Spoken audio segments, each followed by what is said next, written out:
Oh, you're on mute, Sue. And I'm recording, so thank you. Hi, my name is Sue Bauer, and I am the room moderator for this session. We are going to go ahead and kick off our session at 2 o'clock, which it is now.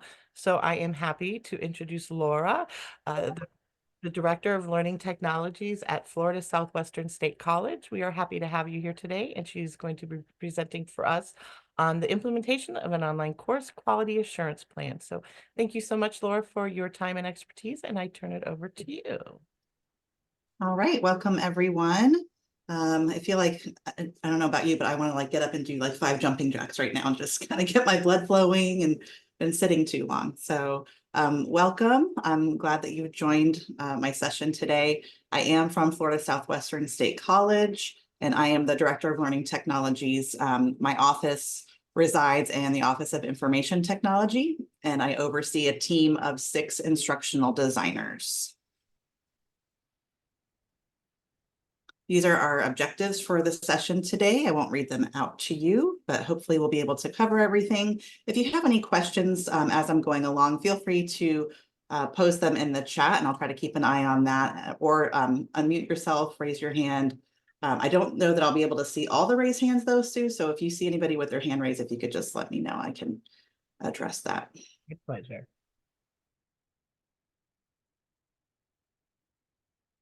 So I wanted to give a little bit of the history of what FSW already had in place prior to the implementation of the online course quality assurance plan. So just wanted to list a few things that we were already doing. We had already adopted Quality Matters, so we were an official Quality Matters institution. And we had also adopted the QM rubric for all of our internal reviews. We already had some in-house certified peer reviewers. We had at the time 23, that number keeps growing. And we had some in-house APPQMR facilitators that were able to provide the training initially when we had that big slew of people that were going through it. So we had, we didn't have to pay QM to attend those. We had in-house people to do that for us. And then we had QM training. We assume the cost for all QM training that our faculty and staff want to partake in. We already had the beginnings of an online course inventory that just lived in a spreadsheet at the time, just basically identifying which courses were being taught online already and which courses had official master courses. And I'll talk a little bit more about that, how we differentiate between a master departmental course and a faculty-owned or individual course. We did create a fancier online course inventory that is actually published publicly on our website. So I was going to open that and show that to you. All of these links, I did put my presentation in a PDF format in the presentation files. So you'll have access to all these links to be able to review these resources after my presentation.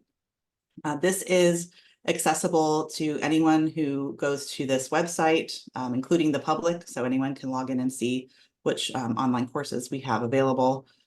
You can also, this is emailed out. You can export it from TDX, which is our project management system, and it's emailed out to stakeholders on a monthly basis. You can easily look at our quality designation. So we have a few different designations for our courses right now, because these are going back to, I think we started our reviews with courses that were initially developed in around 2014. That was our kind of oldest course, but we did adopt Canvas in 2011. So we did have some courses and even some Quality Matters reviews that date all the way back to 2011. So quality designations, if I just sort by this, as you can see, we have some Met FSW rubric standards designations. That was the rubric that we used prior to adopting the QM rubric internally. We have some QM certified, and I'm happy to report, and I'll get to this a little later, but we currently have 28 QM certified courses now. And we also have, if I look all the way at the bottom, we have some not met, and that is intentional. If a course goes through our quality review process and does not meet the QM rubric standards, we designate that as not met so that deans are aware that the course needs to be updated. or completely redeveloped, depending. And then we have a lot that are pending. So this is a work in progress. We have tackled a lot of course reviews over the past couple of years, and I'll get to some of that data here in a moment. Something else that we already had in place was a course, an in-house course that we developed called Dev 101. And when a faculty member completes Dev 101, they have an official online course development certification that just says that they are qualified to develop an online course for FSW. That course, I can show you a little preview of it, but that course does include 3 what used to be synchronous workshops. We're slowly converting them all to asynchronous workshops now that we don't have as many people going through at once. But we have 3 workshops that they complete during Dev 101. One is the APPQMR QM course. One is a UDA, Universal Design and Access course that is offered by our accessibility specialist. And then the other is OER and copyright, and that is offered by one of our librarians. So this is just a preview of our first page, but faculty go through this, and it depends on the faculty member, but sometimes they take a year to complete Dev 101, and other times they just take a couple months to complete it, depending on how quickly they need to be able to develop an online course. Yeah, and I have the link here. You'll be able to click on it, but you won't be able to access it. It's not a publicly shared course. But we could maybe talk about making a copy of it that could be available publicly so people could take a look at it.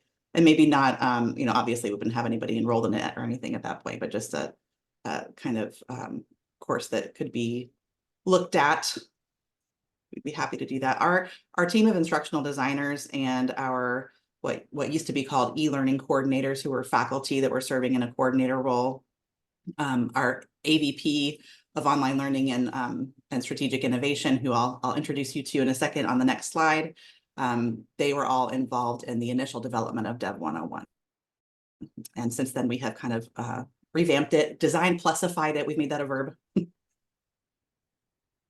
And there she is. So I think she might be in the session right now. I'm not sure, but I wanted to give a shout out to our AVP of Strategic Innovation and Online Learning, Dr. Roz Jester. There she is. She's waving.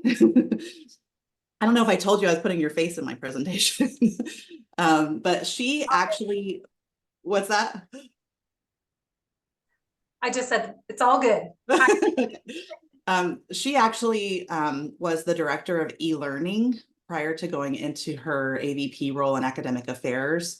And then about a year after that transition, I was hired into her old role and basically just renamed a different title. So we're not called e-learning anymore. We're called Learning Technologies, our department. And I do live in IT, and she is over in the academic affairs world. But we work closely together on a lot of things. So some other key stakeholders, which you'll see in the actual OCQAP that I'll show you in a moment. Roz really was the brainchild behind the OCQAP and actually writing it, getting input from our academic technology committee that consists of all faculty and also at the time the e-learning coordinators. So she put it together with all of the college policies, and I'll show you all the key components of the OCQAP. But we do have some things, some instructional designers obviously play a crucial role in the implementation of the OCQAP. We have 6 instructional designers currently. They are all certified peer reviewers, so they also play a crucial role in the review process. We do still have faculty coordinators. They are no longer called e-learning coordinators. The ones that I work most closely with are the coordinators for online course reviews. We have several peer reviewers. I looked this morning in QM and we're up to about 28 peer reviewers, and 8 of those are master reviewers. We have a lot of in-house help as far as getting all of these reviews done, and it's a lot of reviews. We have our faculty developers, of course, so faculty members that are certified in Dev 101, and then of course our academic deans. Some college-wide policies. I won't open these up and show you the policies, but these are really the driving force behind, backing up what we are asking our faculty to do. So we are a unionized faculty, and they have a collective negotiations agreement, or the CNA. And in that, they have negotiated, and it's, if you want to open it up and take a look when you get the link, it is 8.11 in the CNA that goes over in great detail the responsibilities of a faculty developer, the responsibilities of all of the key stakeholders, so myself included, my team, the deans, and what role they play in that. And it also outlines how the faculty will get compensated for a course development and what their responsibilities are after the course development is completed. According to the CNA, a course is not supposed to be offered online in an asynchronous modality unless it has gone through the official course review process and passed the internal QM review. We also have some college operating procedures that back up our processes. So if we ever have anyone question, why we have to do something, we always refer back to both of those college-wide policies. All right, so getting into the OCQAP. If you want to take your phone out and scan my little dinosaur QR code there, you can look at it on your phone, but I will also open it so we can take a look at it here. We did take it from kind of a shared public Google Doc or Google website or Google site to living on our FSW website. So it's available publicly, and I'll take a look at that right now.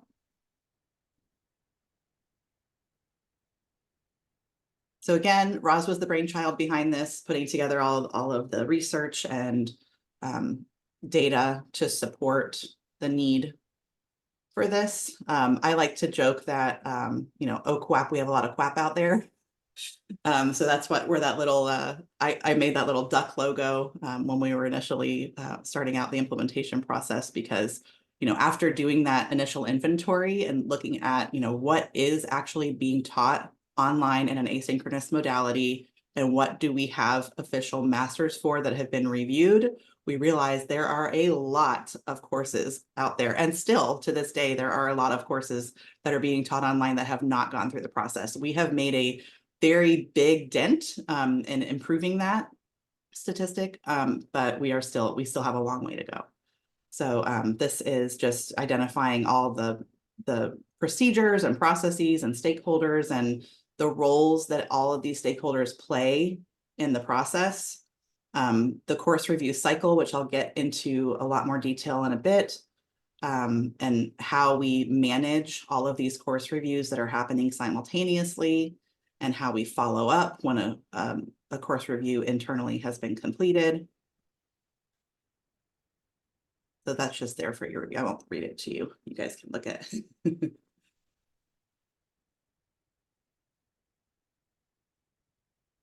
All right, and it's not very long, but it really is, when you are trying to put something in place, it is nice to be able to go back to an official document and something that everybody has agreed upon, that this is how we're going to do things. So you're not just like, because I say so.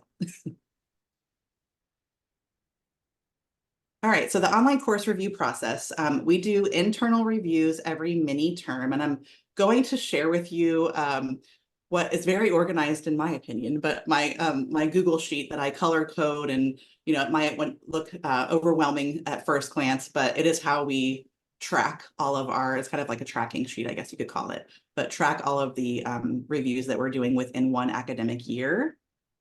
This year on my list, there were 80 courses to review. Last year was about the same. I want to say it was between 75 and 80, because we were kind of playing catch up. So that OCQAP told us that we needed to review courses on a 5-year cycle. Well, we had a lot of courses that had been developed between 2014 and 2019. We were reviewing courses that were older than 5 years at the time.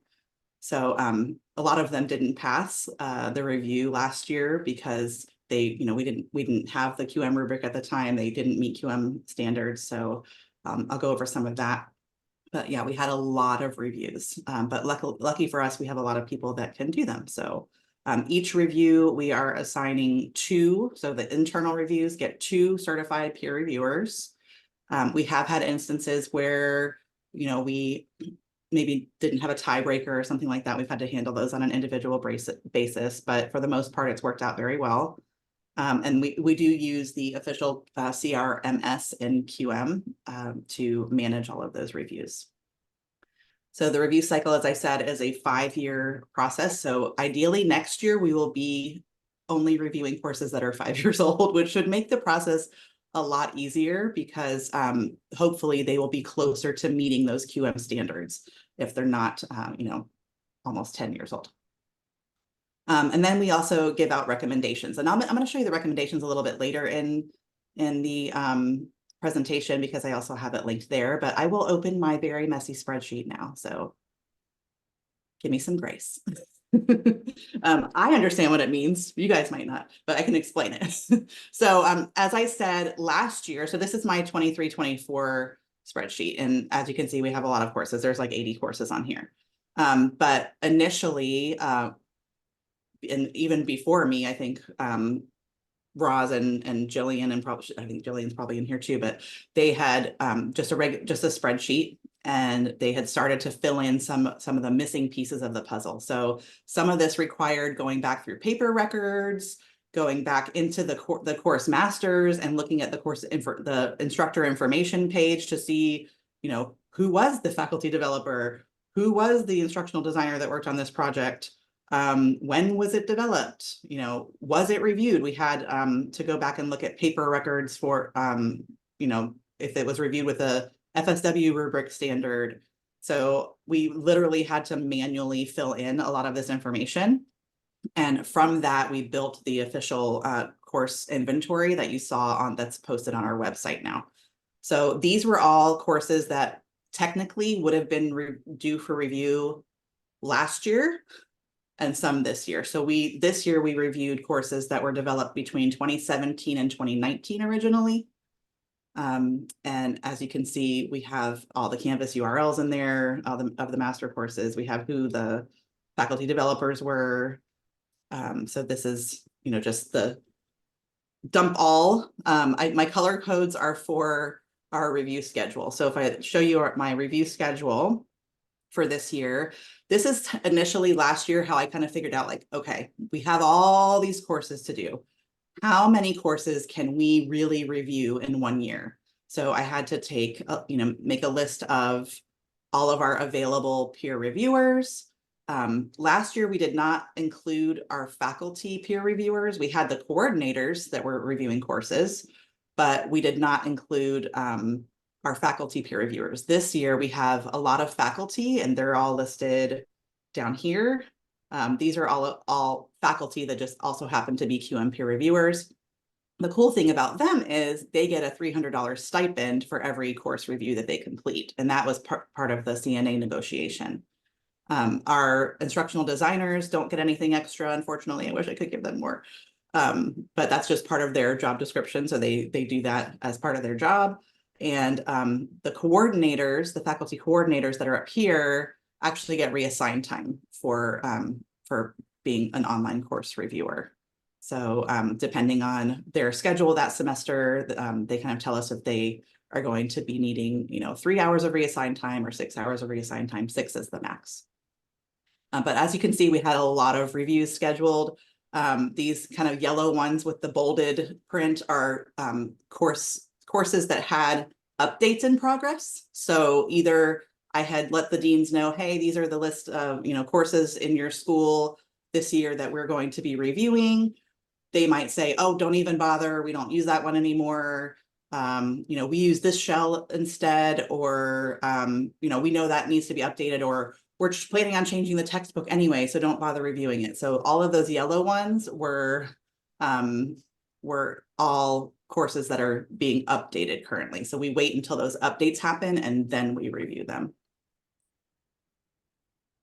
The screenings, and I'll show you what our screening form looks like.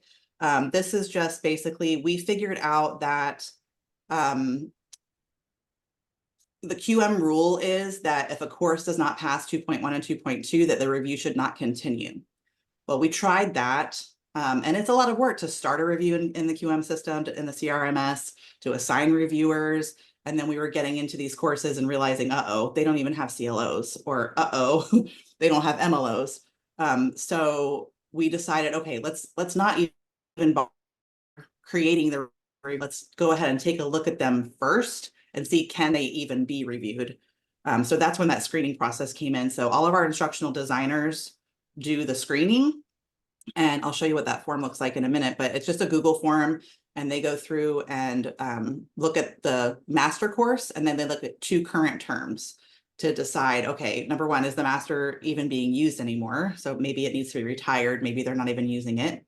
Are the assessments the same? Are the CLOs the same, MLOs, and all of those key components that would allow a review to be completed. So as you can see here, the screening was done. Could it be reviewed? Yes or no? And then that helps us kind of weed out those courses.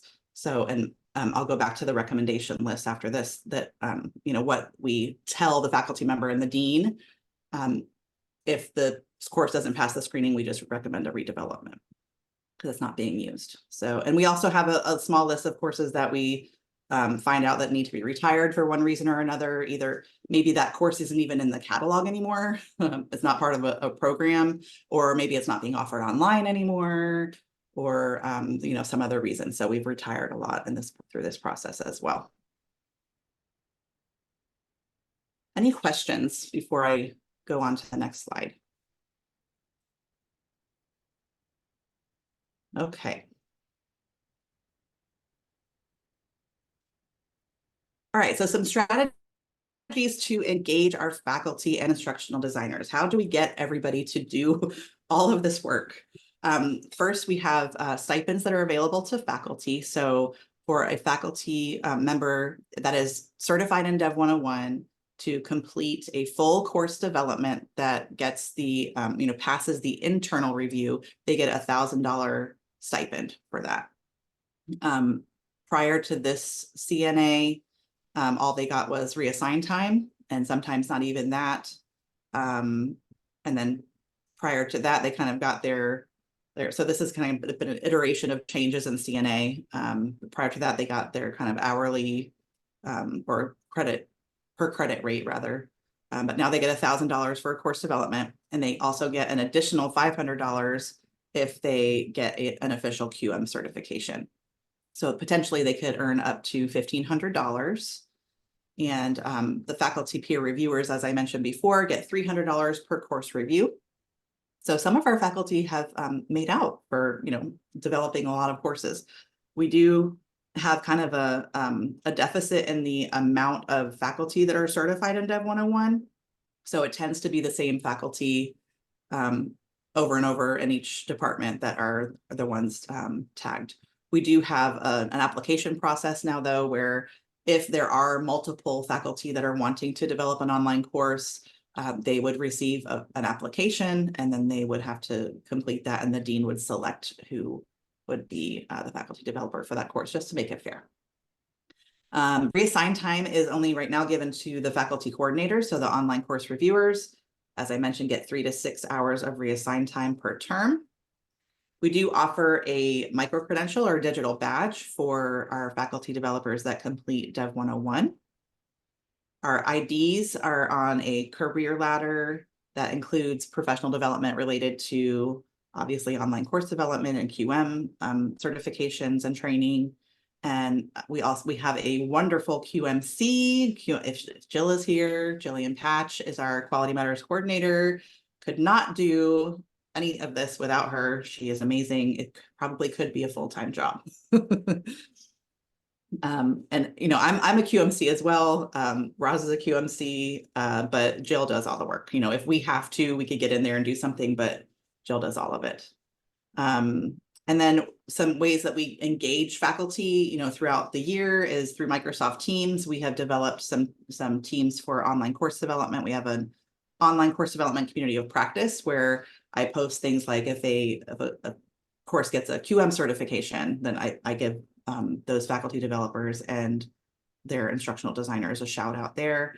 I also share some, relevant information, anything pertaining to the great work that our team is doing.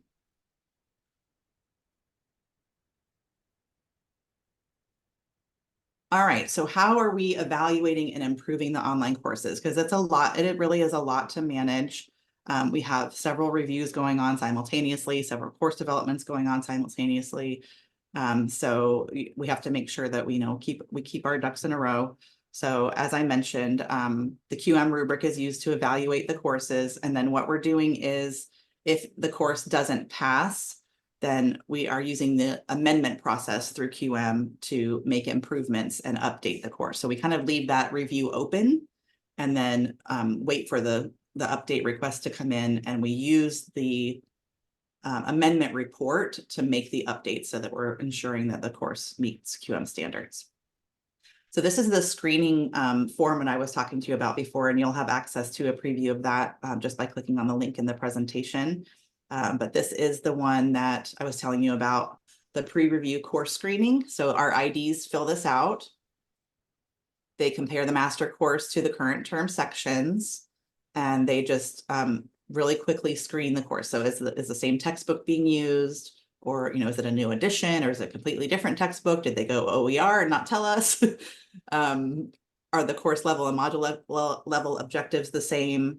Do they even have a module overview page? Because, prior to a certain year, we didn't have module overview pages in our template. Are the assessments the same? And then do they have any additional notes? And the IDs are really good about putting their notes here to kind of help me determine, okay, can we move forward with a review, or should we let the dean and the faculty developer know that, your course couldn't even be reviewed at this time? And we put it nicely. The recommendations, we have a couple of letter templates, and one of our instructional designers actually sends that out after the review is completed. So there are 3 different outcomes. One is that the course did not pass the screening and won't be reviewed. Another is that the course met QM standards, and then, of course, the not met. So this is just an example of one of the letters that we send out. And she emails this out to the faculty developer, the original faculty developer, and the dean. So you'll have access to this template as well, but basically just saying, this was the result of the review or the screening. This is our recommendation. Our new process, according to the new CNA, it used to be that a faculty developer could submit a course development request, but now it has to come from the dean or the department chair or program director. So we just say, please have your dean submit the request. Now, this is the tough part, because this is the part where I have to really be on my toes and follow up. So I've made a new column in my spreadsheet that says course development request or update request received, yes or no, and then course development request completed, or development completed, yes or no. Because we can send these emails out and then they may never submit the request. So I have to be constantly following up to see if those requests have been received. Because like I said, technically they're not supposed to be offered online asynchronously unless they have completed, passed a review. And that's the letter. So feel free to use any of that. And then once we do receive the request, and there have been occasions where I know that a course is being offered online and it's a, kind of a high stakes course, or a course that I know has a big enrollment or a lot of sections being offered. Sometimes I take it upon myself to submit the project request for them. And I just let them know, hey, I noticed that you hadn't submitted this project request. There have been a couple of times where I have submitted the project request on their behalf, and then we're just still waiting for a faculty developer to be assigned. So I have a couple of those that I can think of off the top of my head right now, where we just don't have anybody that's available or willing to develop it. So that's a whole different issue. And then, of course, we have once we do get the request, we have our faculty developer. I assign an instructional designer. At our institution, the faculty member does not have to use an instructional designer, but I always highly recommend it. And, depending on the faculty member, as you all know, is different levels of service that are needed. Some faculty members like to do it all themselves and just get kind of consulted. And then I went to a workshop a couple weeks ago where they called it the white glove service. I like that, where the ID kind of ends up doing everything and the faculty member is just kind of handing over the content. So we do have a range of that. But I always, there are a couple of times where they've said, I don't need an instructional designer, and, okay, your choice. But they're still there if they have questions. I usually do still assign somebody to it just to kind of keep an eye on it. But this is our newly developed template. We do have a Canvas template, and this is another one that I could probably make a copy of and make it public if anybody's interested in looking at it. But it's all design plusified. We have just placeholders for the banners and things like that. But the Start Here module, everything is of course aligned to the QM rubric. So we have our course information that only is viewable by the professor, is not published in the course. And then our Start Here module. So I'll just go through these pages quickly. In the attendance verification module, we actually implemented a brand new attendance verification process this year. So all the students have to do now is click on attendance verification in the course navigation menu, and they take a quick quiz, and that's kind of standardized college-wide now. And then we have just an example module. And I'll go through these really quickly. So of course, all of the ugly red text, as we call it, is things that is customizable, that are customizable by the course developer.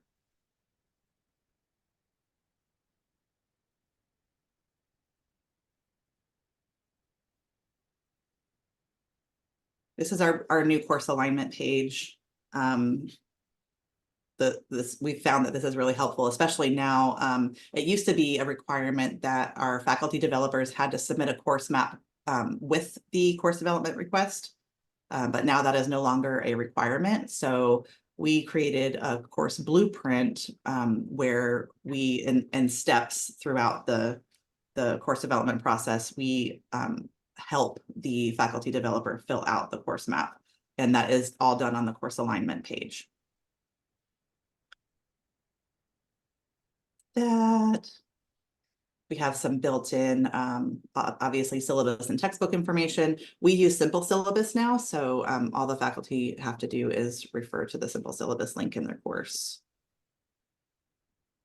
And we have found for reviews, though, that we have to provide a PDF copy to the reviewers because they can't access simple syllabus. So we have our course communication and feedback. We're trying to, here build in some RSI components as well. We have a learner support page.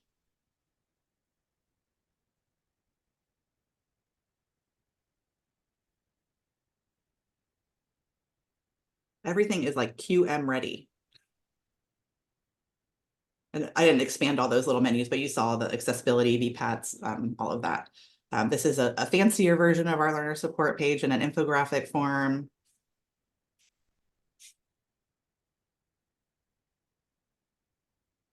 And another version of the same one, the faculty developer can choose to publish or unpublish whatever they like best. Strategies for success. This is a new page that we added. We have some college-wide online learning readiness activities in Level Up. So that's an actual course that students complete, and a lot of our faculty members make that an attendance verification activity. So they add that to their course, and the students get a cool goat badge and things like that if they finish it. It's kind of gamified. It's nice. And then Flex Space have done.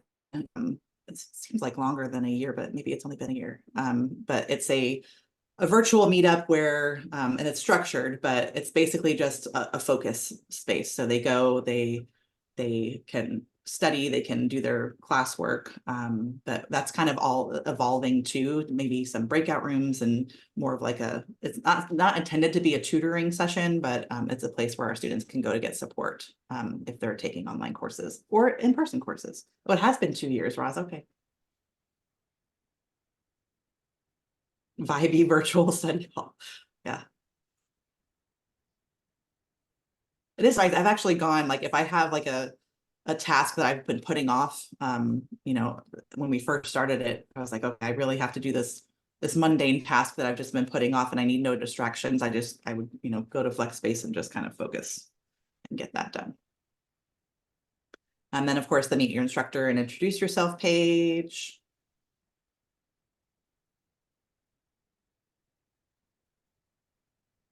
Questions page. I think I'm almost done with the intro module. These are just some optional activities that we have if our students, if the professor uses Proctorio or ProctorU as a remote proctoring. And of course, it's mostly our math and science classes that use that.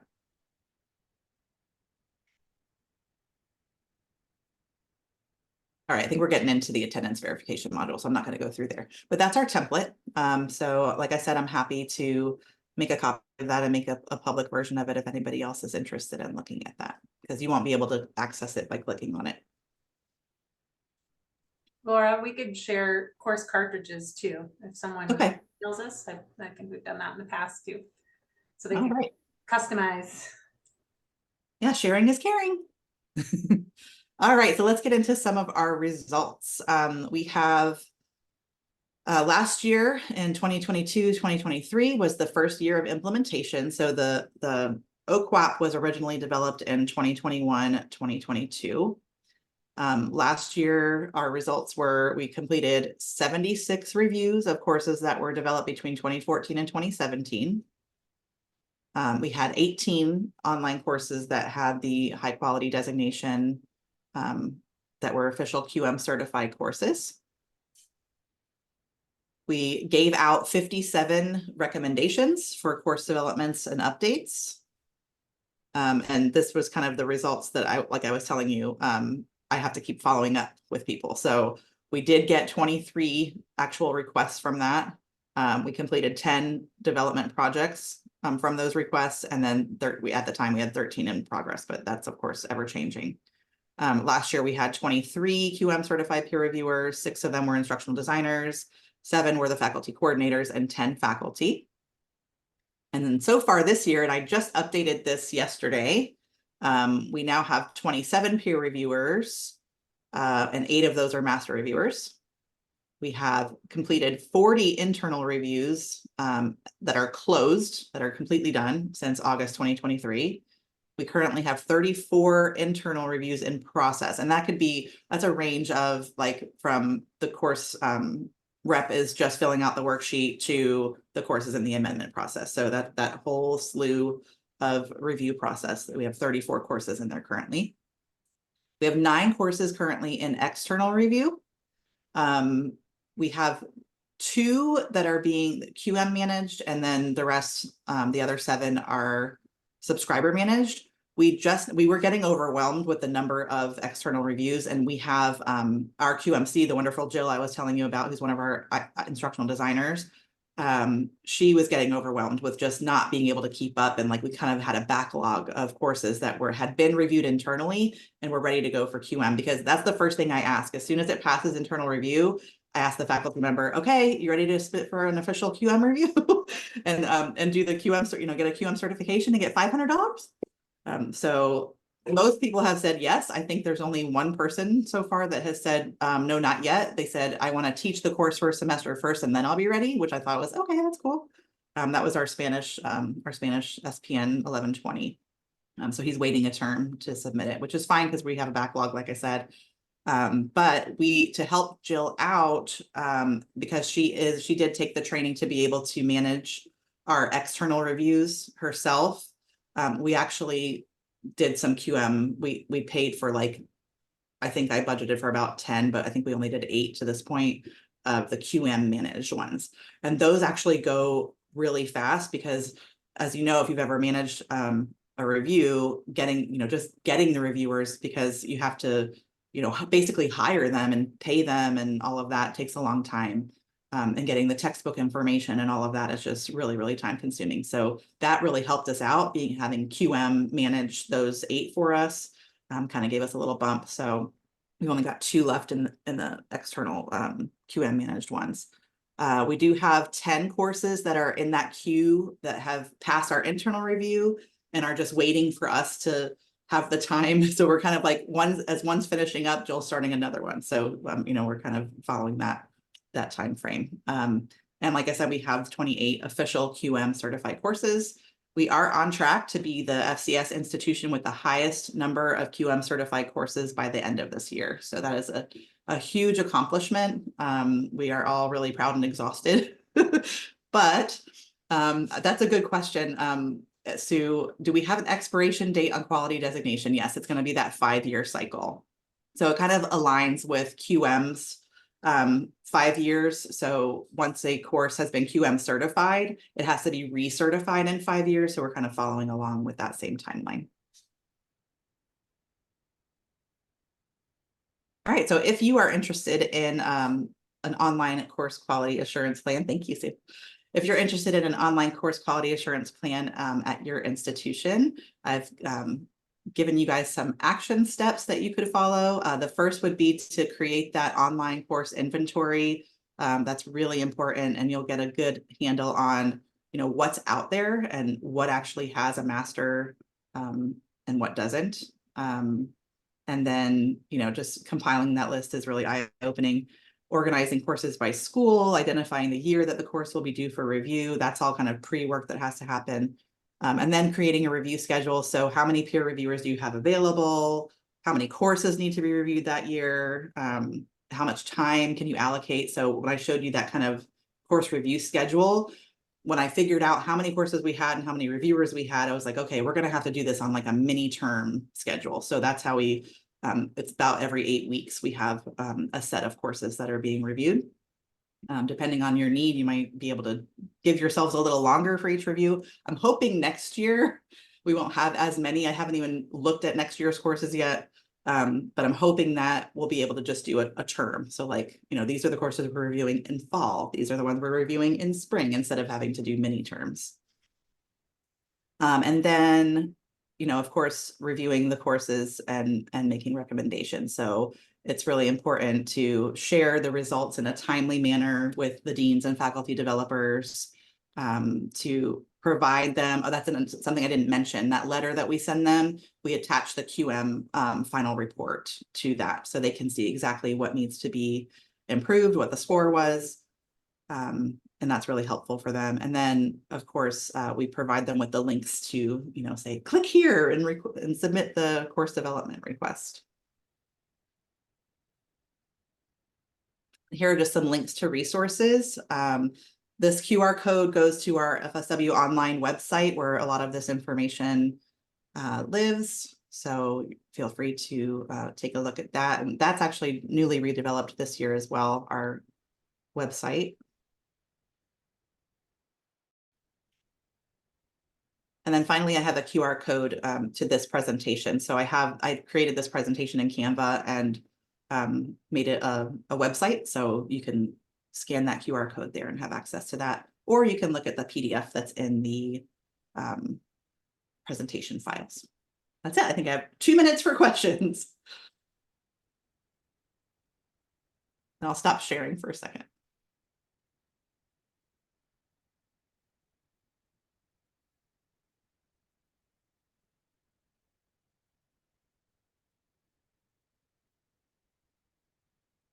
Thanks, Laura. When you describe it all, man, we've been busy. Tell me about it. Ain't that the truth? Wow. Thank you so much. And I just want to stop in really quick. I did not mention, and my apologies, but we are happy to announce Laura got Best in Track. So congratulations, Laura, with that. Thank you. Our sessions. I usually do it at the kickoff, but I did not. So I just wanted to note that Laura received Best in Track for this session. We do have one more minute before we enter break, but that's okay if we go a little bit over. So I'll turn it back over if anybody has any questions.